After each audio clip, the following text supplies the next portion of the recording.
it's Gwen with you back for another scrapbooking process video, and today's share is part of the Maggie Holmes Monday series that I'm doing, where I'm joining the beautiful Sarah Scraps and trying to get some of my Maggie Holmes stash used up. Now, I also thought it might be fun to use a sketch for this one, and this sketch is actually from the Kidaholics Spring Cyber Crop, but I did notice it's a page maps one. So what I'll do is I'll leave a link to page maps below so that you can see the sketch there. And this is the photo that I'm using. So I have gone ahead and pre-stitched that one, as well as my background. I've gone ahead and pre-done that. And the collection that I'm using is the Maggie Holmes Sweet Story. So that is a newer collection, but don't worry, I do dig into my stash and I end up using quite a few sort of those random Maggie Holmes pieces that I have in my stash. So including, see that gold doily there, and already that round, I'm going to say ruler, I don't know what that is, protractor, I don't know, that round element there, that's just random Maggie Holmes goodie. So this layout is definitely mix and match, but it does start and is based on the Sweet Story collection. So those of you who watched the Maggie Holmes Monday episode 1 might remember that die cut piece there that says "Life is better with you next to me." That particular die cut, I tried so hard to get onto that first layout and it just wouldn't go. It was just too blocky, I guess. But as soon as I saw this photo of Caitlin and I thought it's so much better. So it just worked out really, really well. And in the sketch, it actually had, for the sketch, it actually had two sort of portrait photos side by side.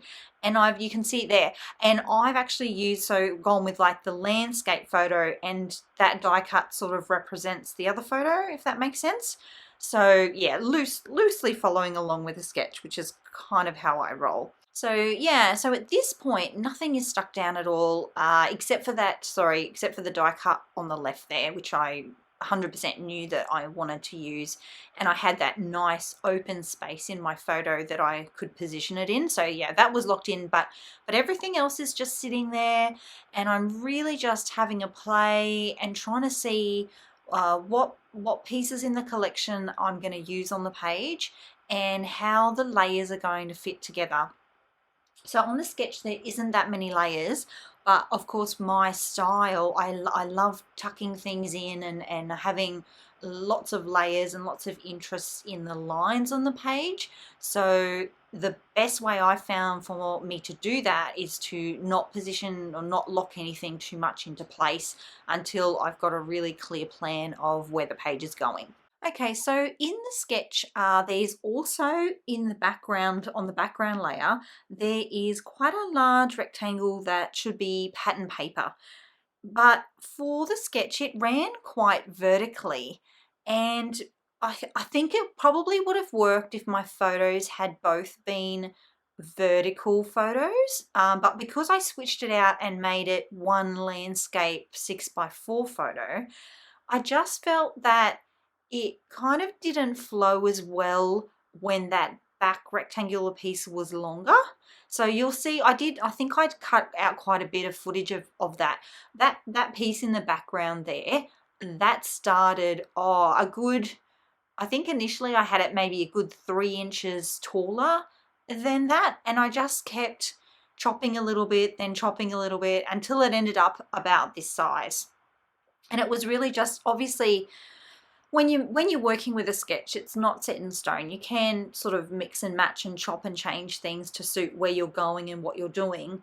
And I do find that, especially if you start messing with photo layouts and the photo sizes, that you do have to make some adjustments with the other elements in the sketch, and that's kind of what this is. So, but that's the piece, that piece in the background there is what is represented in the sketch as that large pattern paper in the background.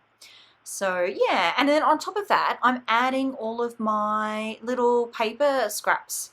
So this is also where I was able to really pull in some of that older stash. I did show you a quick little sneak peek of the little bag I had there, and that's filled with all sorts of random scraps from all sorts of Maggie Holmes collections. So yeah, I just popped them all together, and I've been mixing and matching them and just trying to get even just one or two little pieces onto a layer in the hope that eventually I will use them up. So yeah, so I'm just going to be making those paper layers and that little paper strip section that matches along with the sketch. So yeah, it's pretty much as it is in the sketch, but I'm using a mix of pattern papers. Those scallops have been fussy cut out of a full sheet of pattern paper. And then I think I did toy with the idea of punched edge, but that doesn't stay. No, that doesn't stay. And then yeah, so that's kind of where we're going. That's the bones of the page. Yeah, pretty much locked in. Now it's also at this point that I'm doing the final sweep of the elements in the collection.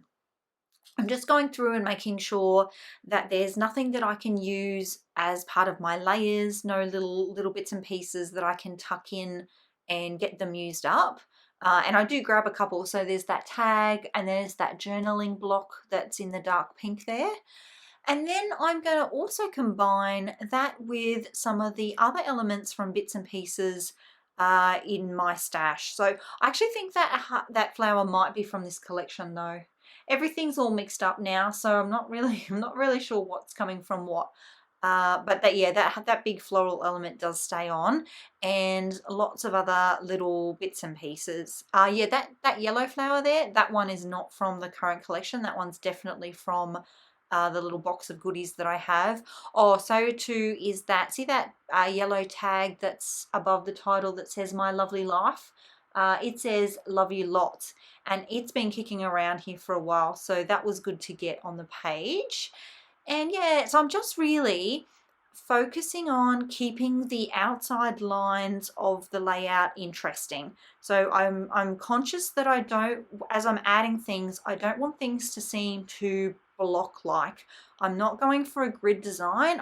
I want something where, if you imagine you're drawing a line around the edge of all of the elements on the page, I want that line to be interesting and dynamic. I don't want it to be like a square shape. I hope I'm explaining that in a way that makes sense. I hope so. Yeah, so I'm always thinking about that how are all of the clustered elements going to look as a whole, because the thing is, when you have elements that are touching each other, it sort of tricks the eye into thinking that those things are one thing. So you have to be a bit conscious about how they're placed next to each other.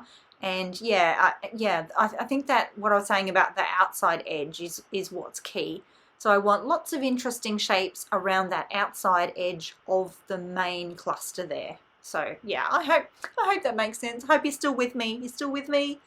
Anyway, so yeah, so lots more stickers, though. All those stickers are from Sweet Story. I know I'm cheating, totally cheating. I do use quite a bit of Sweet Story, but it was on my desk, and I actually just created this page straight after, like in the same sitting, straight after the page that I did in episode 1. So, and I am using that big black and white bow. That came in a pack of 3 or 4. And they're really quite big, those ones, and it's been kicking around here for a while, so I was happy to get that on a page. I've mixed and matched. There are elements that have been stash busted.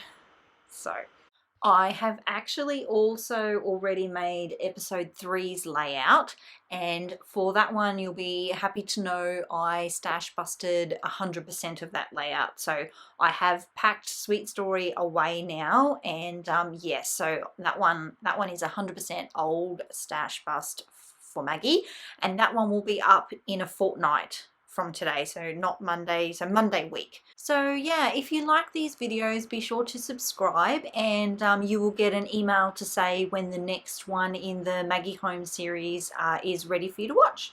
So as you can see there, everything's coming together and the layout's almost complete.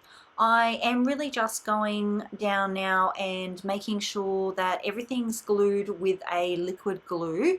So the heat here in Queensland is you know, quite harsh, and even the best quality stickers and chipboard pieces just over time do tend to lose their sticky. So I like to make sure that everything is really glued down well. You know, it takes me forever to choose where to put things, so once that decision's made, I need it to be there forever. Yeah, so as always, I'll leave you with some close-up images. You can see all the layers, and yeah, thank you so much for popping in today. Loved having your company, and we'll see you in the next one. Bye.